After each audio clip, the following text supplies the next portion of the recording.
কমিউনিটির সর্বস্তরের নবদায়িত্বপ্রাপ্তরা দেশের সাধারণ মানুষের মাঝে শিক্ষা নিশ্চিতের অঙ্গীকার করেন। বিস্তারিত জানাচ্ছেন নুরুল ওয়াহিদ। ফ্রান্সের প্যারিসে সম্পর্কে গোলাপগঞ্জ উপজেলা উন্নয়ন পরিষদের নবনির্বাচিত কমিটির অভিষেক অনুষ্ঠান। উন্নয়ন পরিষদের সভাপতি আলী বেলালের সভাপতিত্বে তানজিমুল ইসলাম রেকর্ডের পরিচালনায় অনুষ্ঠানের শুরুতে নবনির্বাচিত কমিটির সদস্যদের পরিচয় করিয়ে দেন সংগঠনের উপদেষ্টা সালেহ আহমদ চৌধুরী। এ সময় কমিউনিটির বিভিন্ন স্তরের নেতৃবৃন্দরা নবগঠিত গোলাপগঞ্জ উপজেলা উন্নয়ন পরিষদের সফলতা কামনা করে দিক নির্দেশনামূলক বক্তব্য রাখেন। অনুষ্ঠানের দ্বিতীয় পর্বে আয়োজন করা হয় মনোজ্ঞ সাংস্কৃতিক অনুষ্ঠানের। এতে গান পরিবেশন করেন রুবাইয়া জাহান, আফজাল হোসেন, তাসিম কামিল ও সরোয়ার। তখন হলবর্তী দর্শকদের গানের তালে তালে মাতিয়ে তোলেন আগত শিল্পীরা তাদের কণ্ঠজাতুতে।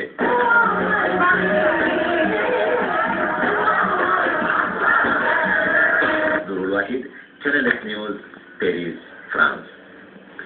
বাংলা ভয়েস পাঠক ফোরামের উদ্যোগে গত 25শে মে বার্মিংহামের নবনির্বাচিত কাউন্সিলর নেওয়াজ আলীকে সংবর্ধনা দেওয়া হয়।